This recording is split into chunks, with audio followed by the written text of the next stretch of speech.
entertainment you want and the information you need. Newcastle's 2HD, where you won't miss a thing. Meryl Swanson on the Super Radio Network. 2:14 New South Wales time. They sold over 1 million albums in the 80s and they were certainly part of the landscape of my childhood. The music was incredible, from Reckless to Lakeside. Oh, great song. Hammerhead, just loved it. Aussie Crawl, of course, I'm speaking of. Well, James Reyne has done a lot since those days. In fact, he's now up to his 13th solo album, and he joins us on the program this afternoon. James Reyne, welcome. Hi, Meryl. Thank you. Thank you for your time this afternoon. I would be lying if I said I wasn't a tiny little bit excited. Oh, well, that's lovely. Hammerhead wasn't Australian Crow, it was me. I did have quite a solo career as well after that band I was in, but, you know, that's okay. We're just quibbling. I am sorry to do that because I love it, and I've always attributed it to Aussie Crawl, but I should be just saying James Reyne alone. That's right. I will square off with myself later and give myself a bit of an uppercut, James. I promise you I will. No, it's okay. That's all right. Speaking of that solo career, you're not one for resting on your laurels, are you? Well, I mean, I guess I've been solo for, the Australian Cross split up in early 1986, so I've been solo for a long time. So that's plenty of time to do, as you quite rightly said, 13 albums, and this being the 13th. So there's plenty of time to do that. And I'm always writing songs. I've always got lots of songs and stuff because that's kind of what I do. And I'm always doing live shows. You've got the music in you. I think if you've either got it or you haven't. You just need to keep letting it out and keep sharing it with people. You do. You have to keep. That's right. You have to let it out, or you might explode. We don't want any exploding people, James. It's interesting because I was doing a little bit of swatting on you last night and reading about how Aussie Crawl came to be, and I was quite shocked to learn. I didn't realise that you're actually born in Nigeria. I was. My brother and I were both born in Nigeria, but we came here when he would have been a baby and I was probably 3. So, we came here when we were very young. So your dad was a diplomat and your mum was an Australian, my father was in the Royal Marines and he left because he didn't want to be a career soldier, and he joined BP. He was an Englishman, joined BP and was posted to Nigeria because BP, British Petroleum, had oil wells and assets and all sorts of capital sort of stuff out there. So one of his jobs was to go around and check all the sort of camps.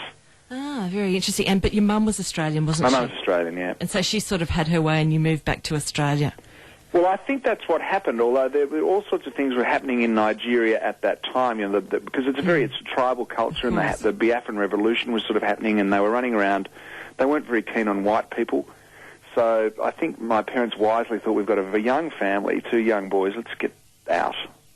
Of course, the 2 young boys are yourself and David, who people will be familiar with as well from not only Aussie Crawl, but he went on to do a little bit on the telly, as I recall. Right. He's done very well as well.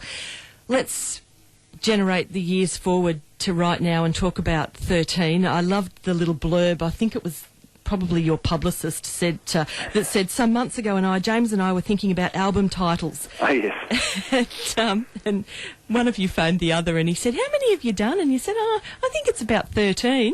He said, there you go, there's your name. There's your title. And he was right. And he actually came up with it. I didn't, I think he asked me the question. I said, I've done 12. I'm sure I've done 12. I didn't count live or best ofs or anything like that. And he said, there's your title, 13, because I had a whole lot of other, some silly, some not so silly titles. But no, I couldn't really decide on one, and I liked it. I particularly liked the title of your Elvis album called Taking Care of Business. Right, TCB. Well, that was what Elvis used to, all these guys that used to hang with him, they were called the TCB. They had little badges, and on his plane he had TCB written on the tail. They took care of the business. I didn't realise that you'd in fact done an album. Yeah, a couple of years ago, Charles Fisher, a great Australian producer, and made a record with me, and we just did some Elvis covers. It was a fantastic record. I mean, we didn't do all. I mean, we did, Kentucky Reyne and a couple like that, but most of them were more obscure Elvis stuff. Didn't do all the, we didn't do Jailhouse Rock and a lot of, Teddy Bear and Hound Dog. Didn't do any of those. Did a lot of the songs from the movies and things like that. But it was a great record. Did Viva Las Vegas and did Viva Las Vegas. Love. They're great songs.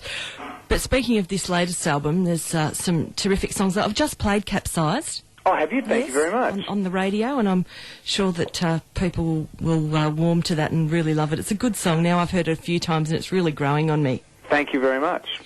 Indeed. It's interesting, though. One of your greatest hits is the song that you did with James Blundell, Way Out West. Yes. The Dingoes cover. Yes. And I still get people that phone me, particularly on days like Australia Day and Anzac Day, and say, "Oh, Meryl, can you just give Way Out West a spin?"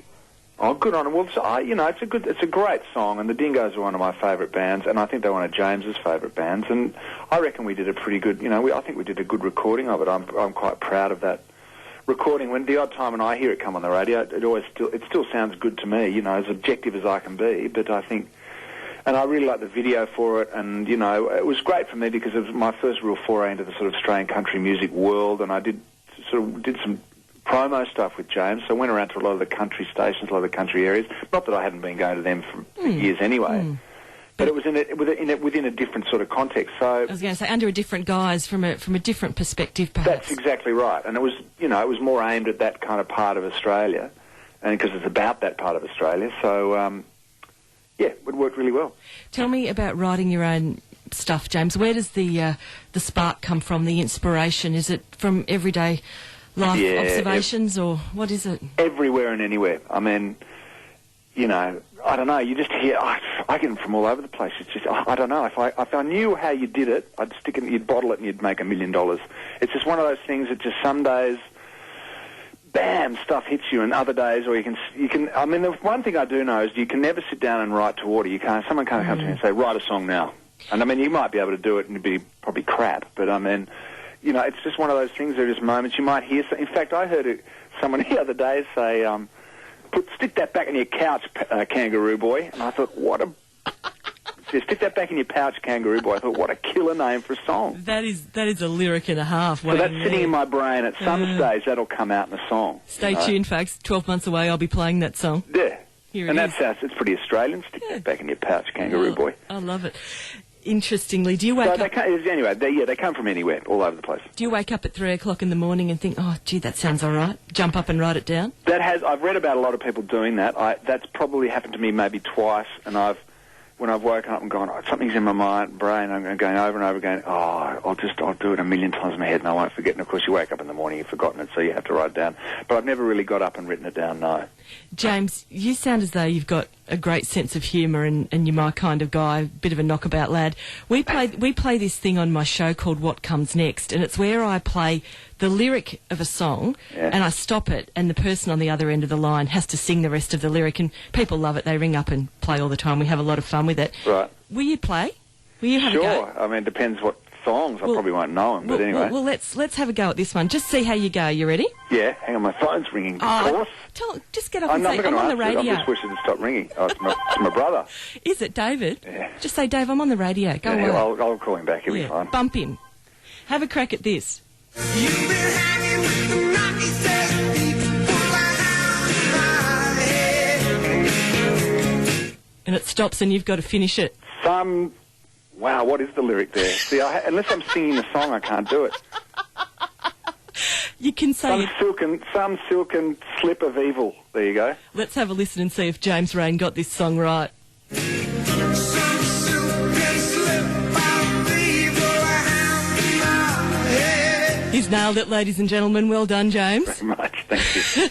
It's funny because that's one of my all-time favourite songs. In fact, I said to Beck, my producer, I think I'm going to have that song at my funeral. I love it so much. That and Words by John English. But oh, wow, yeah. Yeah. Incidentally, I never knew what the lyric was, and one day about 10 years ago I heard it and I thought, God, I wish I knew what he was saying. I'm going to, find out. And I went to all sorts of extents to try and find it, and then a Google came along and made it so much easier for me. But if you're wondering, folks at home, it is Some Silken Slip of Evil. That's right, and by the way, it is printed on the album cover. Oh, you're kidding. Yeah, I always stick the lyrics on the album cover. I never thought to go there. Yeah, it's on the album cover, written there. Black and white, there it is. That would have been eminently sensible, but anyhow, we won't discuss that. Don't mention the war, James. Thanks very much. James, it's been really terrific to have a chat with you. Now, you've been touring quite a bit. You've just done something recently, haven't you?